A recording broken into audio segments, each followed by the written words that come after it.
Uh-huh. Let's go in 3, 2, 1. Welcome into the Your Illini Nation pregame show. We're here in St. Louis at the Enterprise Center. Andy Olson, Illini Inquirer's Derek Piper getting you set for tonight's matchup. Illinois getting ready to take on Missouri in another Braggin Rights matchup. Illinois going for the trophy for the second year in a row, trying to make it 2 wins in a row in the series for the first time in a few years. It's been a bit. Feels like this series goes in streaks. Illinois has a streak, Missouri has a streak, but we'll get into that. Illinois up to 16 in the AP poll this week. Now they have the 10-1 Missouri Tigers in front of them, Derek, and it should be an interesting matchup. You just look at the records and say this one should be a good one, but I have a feeling that when we dig into Missouri's schedule a little bit here, maybe it's a little bit deceiving, but we can get into that a little bit. Just talk what everyone's thinking about right now. The weather, it has officially hit 0 degrees Fahrenheit outside right now. It's a bit warmer in here, just a little bit warmer. Still some good fans showing up at this point. We're about over an hour away from tip-off right now, but should be a rocking atmosphere here. This is my first Braggin Rights, and I'm looking forward to first one. Looking forward to a fun environment. Oh yeah, when it's rocking, it's got a chance to be one of the best one out there in terms of what Illinois is going to play in. Such a unique dynamic to have the 50-50 split, and it's unfortunate the weather is going to inhibit what was a sold-out crowd the first time since 2017. And for those that have watched it on TV or been here to experience it in person, when you got two good teams, when you got both fan bases feeling good about their squad, and you load this place up and kind of have a game that can go in spurts. Even, we talk about streaks within the rivalry, but you get a team on a run and you see the Illinois fans go crazy and Missouri will punch back and you see the roar of the crowd. And it's different because we'll talk about it on the court. A lot of these guys on both sides have not been in this game. So you're not alone in experiencing this one for the first time. But obviously the weather, it stinks that number one, the driving over here was a task a little bit. We beat some of the worst of it, which was good. But you got the snow, you got the slick. It's freezing cold, and I'm wishing right now we didn't have a sheet of ice underneath us at this hockey arena, because I think that plays into what's kind of cold and chilly a little bit out here on the floor. But hey, we're inside. We made it safely. That's all we can ask for, and we got a pretty good basketball game on our hands as well. Yeah, I'm really looking forward to this one. So let's start with the week that was for Illinois. They're coming off the win against Alabama A&M by 21 points, and you just look at the scoreline and you think that Illinois got the job done. But the talk all week has been the disappointment in the game afterwards from Matthew Meyer, Terrence Shannon. Brad Underwood wasn't as disappointed maybe as some people had expected. He seemed to be trying to keep the troops rallied a little bit in his post-game press conference, but it was that 18-2 stretch to begin the second half that was very concerning for Illinois before they finally turned it on in the final 10 minutes. So, Derek, a lot of talk about what that stretch was for Illinois. Kind of came out of nowhere. They were able to rebound from it and win the game handedly, but still some concerns with where that came from as they came out of halftime against the Bulldogs. Yeah, the theme of just having some wild swings within games for this team, and we mentioned it over and over and over again this season, even in their big wins. Texas, you're down in the middle of that second half, double-digit plus, and you feel like they could get run off the floor. UCLA, same deal. And to their credit, they were able to rally back. Penn State, though, you let Penn State build a big lead, and you weren't able to come back from that. And then you're playing one of the worst Division I teams out there in the country in Alabama A&M, and you have a comfortable lead at halftime. Illinois still hadn't really played their best basketball. It was a little clunky there, but you're up 17 at the break. You come back out, and you let them cut it to 1 point on a 16-0 run earlier that second half, and Illinois goes almost 9 minutes without scoring. Yeah. So offensively, Brad's trying to get this team on the same page, trying to implement some things to add to that as far as their repertoire and what they can do offensively with the spread offense, with being able to run some ball screens and have a little bit more structure for a team that can get a little bit too ISO heavy at times. So I think kind of big picture is you have the Penn State disappointment. You have Brad come out, call out the team. He was really emotional. He was really upset. And then to have Matthew Meyer after that game have some very interesting comments in the press with saying that, I didn't like the way that we got pushed so hard in practice this week, and to say that we had a lot to iron out internally between the players and the coaches, and just raised a lot of eyebrows. And you just wonder, the vibe around this team is one that still has a lot to figure out as far as the chemistry goes. That's not entirely surprising given how many new guys there are, given that your most experienced players, most proven players on this team have only been here within your program for 6 months, that being Terrence Shannon Jr. and Matthew Meyer. So life after Trent Frazier, DeMonte Williams, Ayo Dosunmu, it's different in terms of the established culture, in terms of the guys that Brad knows he can go to. And when you have a little bit more newness and you're figuring it out more on the fly, that's played into it being a little bit more public, that process. And I think that's what has made some angst around the team, and fan base has obviously reacted to that. So interesting to see how they continue to build, and as far as their performance tonight, can they really put it all together in a game that's going to have a lot of emotion, and a Mizzou team that's coming in feeling pretty good. Let's scout the opponent just a little bit before we get into the nitty-gritty with Missouri. They come in 10-1 in this one, not receiving a vote in the AP poll, though, which I think is telling about what the industry and just people in college basketball think of the schedule they've had so far. Feels like their best win on the road against Wichita State, which is an American Conference team. They do lose to Kansas, their only loss of the year so far, which makes sense. I feel like most people who play Kansas are going to lose that game. But Derek, what do you make of what this team is coming in? Because as far as fan base, he's talked about some anxiety, some angst around the Illinois team right now. Seems kind of the opposite for the Tigers. Right, and they're feeling good. You have a new coach, Dennis Gates, and Konzo Martin era was pretty disappointing on the whole, and the fact that you bring him in and you thought you'd be able to pull in high-level recruits on more of a consistent basis, and his rosters really down the stretch of his tenure were just not up to par. And as far as this Braggin Rights game, now they had won 3 in a row prior to last year, but still it was disappointing. You bring Dennis Gates from Cleveland State, he attracts a number of transfers to make this a very experienced and veteran group, albeit one that hasn't played a whole lot together. But the schedule set up, as far as it making sense when you have a new coach, a new collection of pieces, a new play style. I understand why they scheduled on the easy side, got some of those bye-game wins, and were able to build up what's a 10-1 schedule. Sometimes just getting that confidence and getting that cohesion and being able to win and work on some things is as valuable as anything. So, like you said, the Wichita State win on the road. Now, that's not the Wichita State that we knew of, within the last decade. Greg Marshall's not there anymore. It's not the same Shocker squad. UCF, it's a quality program that they just beat down in Florida. They're top 60 in KenPom. So as far as the KenPom goes, that's their best win. But then hosting Kansas, lost by nearly 40 points on their home floor. A disappointing one for them. Obviously, Kansas is one of the best teams in the country. So Missouri hasn't really been all that battle-tested, but they are playing with a really, really fast pace. They're doing some great things offensively, 88 points a game. They're shooting the three at a really high clip. So they present some challenges, and I think that there is something to be said for a team that is coming off an emotional win. UCF, they get a buzzer beater, and just to be 10-1 and feeling confident, they're going to be ready to play and feel good about themselves. Who do you think's the more confident team coming into this game? Illinois, who's got the number by their name, or Missouri, who's got more wins and has got that better record? That's a good question. I think Illinois should be the more confident team. I think that just kind of with some of the outside noise, some of the stuff that they've honestly, they've kind of created some of that themselves with their public comments. Maybe there's a little bit of not having, like, they're playing up to their standard or what they've shown. Obviously, when you beat number 2 Texas, when you beat UCLA, who's now proven to be one of the best teams out there in the country. So I think Illinois should be more confident, but I don't think Missouri's going to come in here lacking confidence, although maybe in the back of their mind they're wondering, hey, can we compete with a top 20 program? Can we compete with some of the best in the country? Because when they laced it up against Kansas, they obviously didn't belong on the same floor. Yeah. All right, let's talk about some of the Illini now and some of those performances against Alabama A&M. I want to talk first about Coleman Hawkins, and not that he had a bad game against the Bulldogs, but specifically after the game, Brad Underwood was talking about how he wants Coleman to put up more shots. He only had 5 shots in that game against Alabama A&M, and it seemed like he was always looking to pass first. And he has had games like that this year. He's had a different game with 5 shots. He's had a game with 3 shots, a game with 4 shots, but we know how important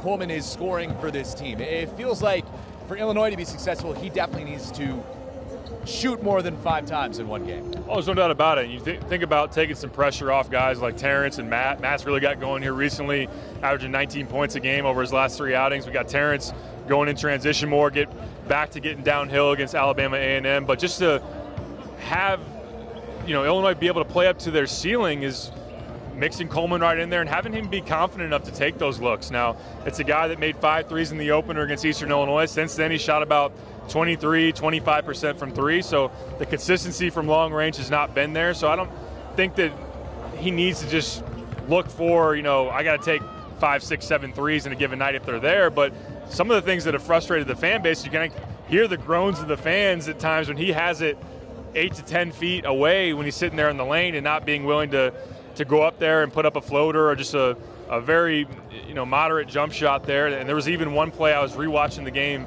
from Alabama and A&M, and he just gets an offensive rebound right below the basket, and instead of just going right back up with it, he dribbles it out and passes. So I can appreciate the fact that he's not trying to be a score-first guy, that he wants to get other guys involved, and he's consciously thinking like, hey, I want to get Matthew Meyer a couple of open looks early because that helps this team going if these other guys who are scorers can get in a rhythm and feeling good about their game. But Coleman's very talented, very capable. I think it's just the quality of shot and when he's going to take those, because he took a fall-away jump shot, in that second half that wasn't a good one, and I know that Brad didn't like that one, but I think that for someone that is going to be that connector, as they say offensively, continue to look to be a passer, continue to make that ball move and ball pop, but when it's there for you, have the confidence to go up there and shoot it, or even just go to the basket. I mean, when you're 6'10", you're as long, and he's a pretty good athlete as he is,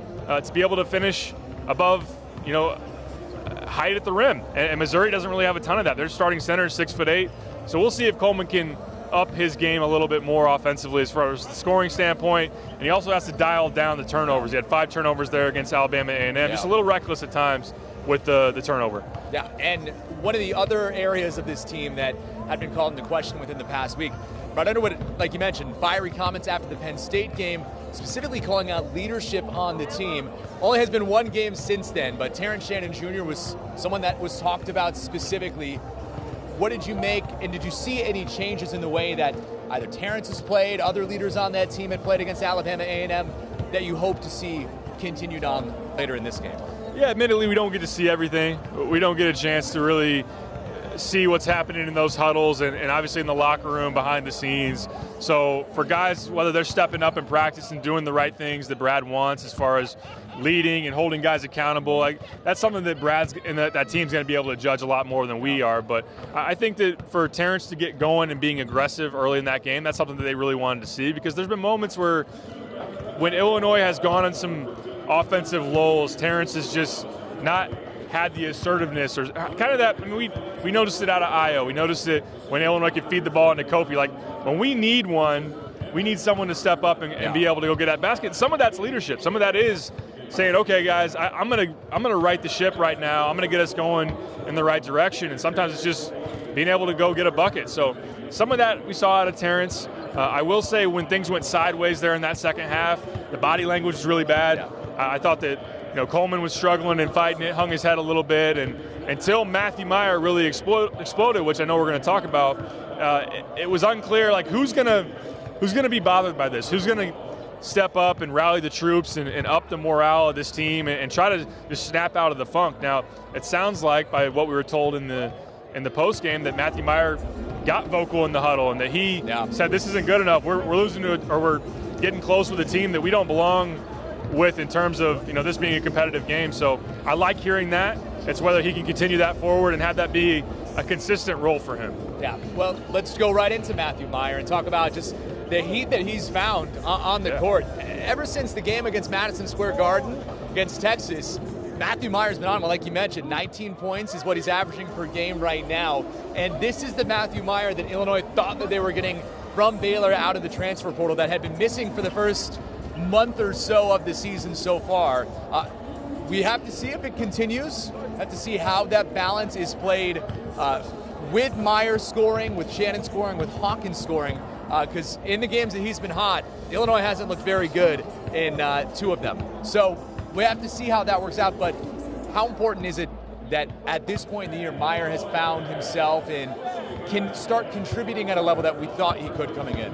Oh, it's huge, because I think a lot of people were wondering through those first few weeks of the season, is this a situation where he's had the back injury and he missed a lot of the offseason? Are we going to see the Matthew Meyer that people got to know at Baylor, and that, obviously was projected as one of the top 10, top 15 transfers out there on the market. So now that he's been able to have that eruption and breakout against Texas and hit 5 threes, go 5 for 5 from deep, and really provide a huge lift in that game. And then I know Penn State, he shot it well early, ultimately maybe not the best performance, but still put up a decent amount of points. And then Alabama A&M, that second half was just terrific for him to be able to go 7 of 8 from the field and just doing it in a variety of different ways. Like, he was able to jump the passing lanes and get steals and get out on the fast break. He was able to hit jump shots.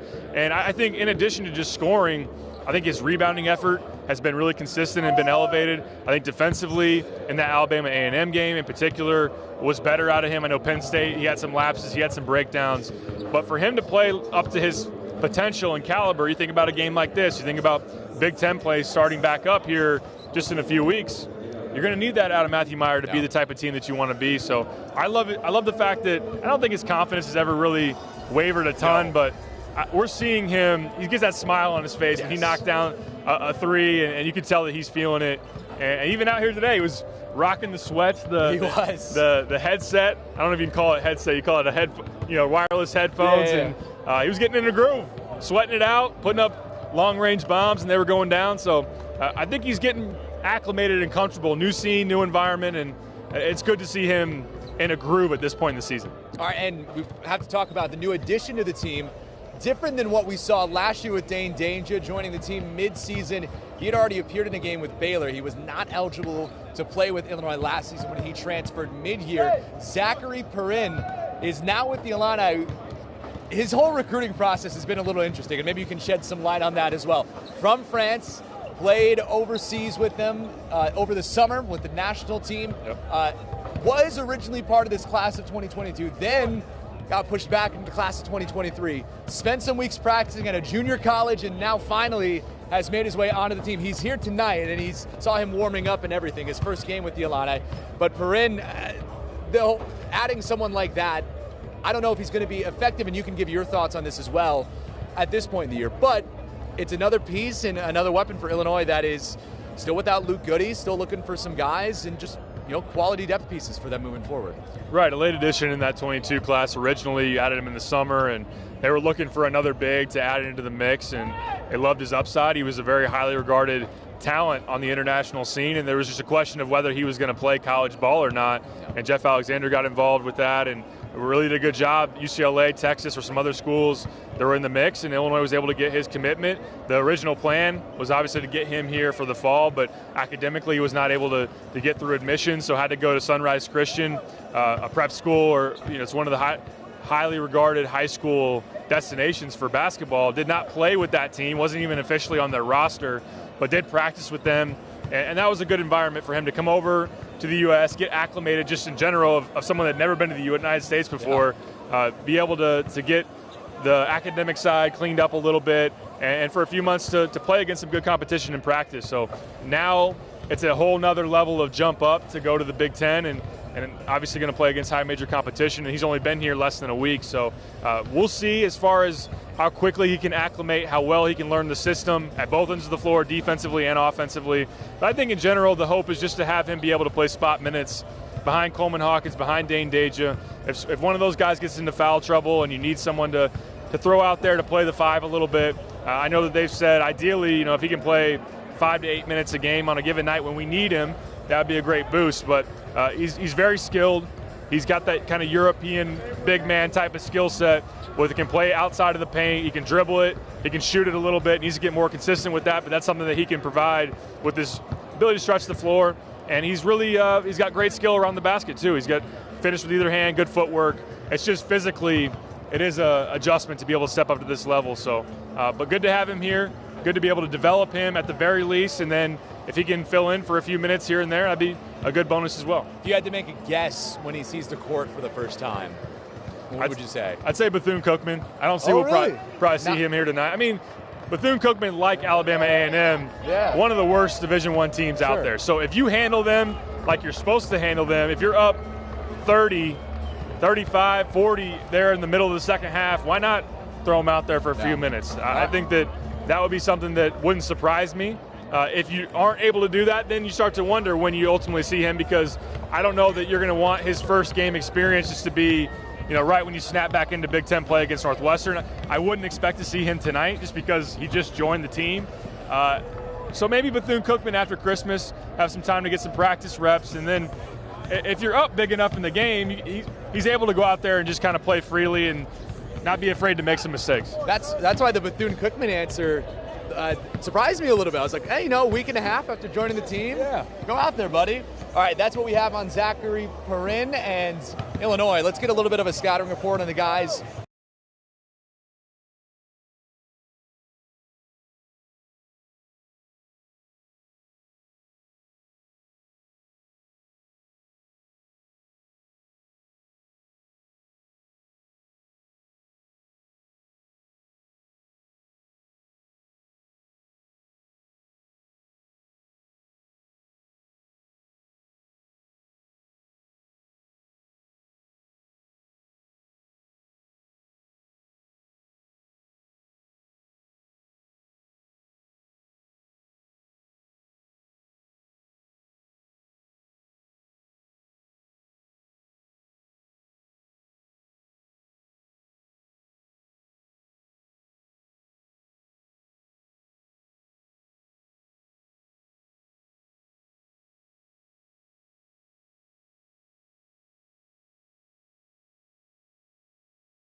That's the plan right now. You can highlights from the game as well.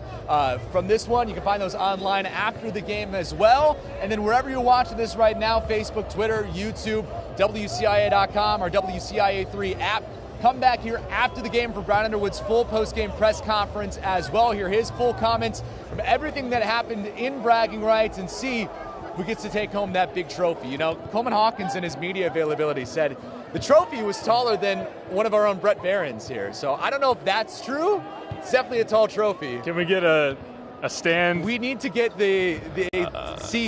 see how close it is. We need the official measurement. We need side by side. That's side by side. That's what I was looking for. Side by side after the game. Yeah. All right. He's Derek. I'm Andy. Thanks so much for spending your pregame with us as we get you set. We will see you after the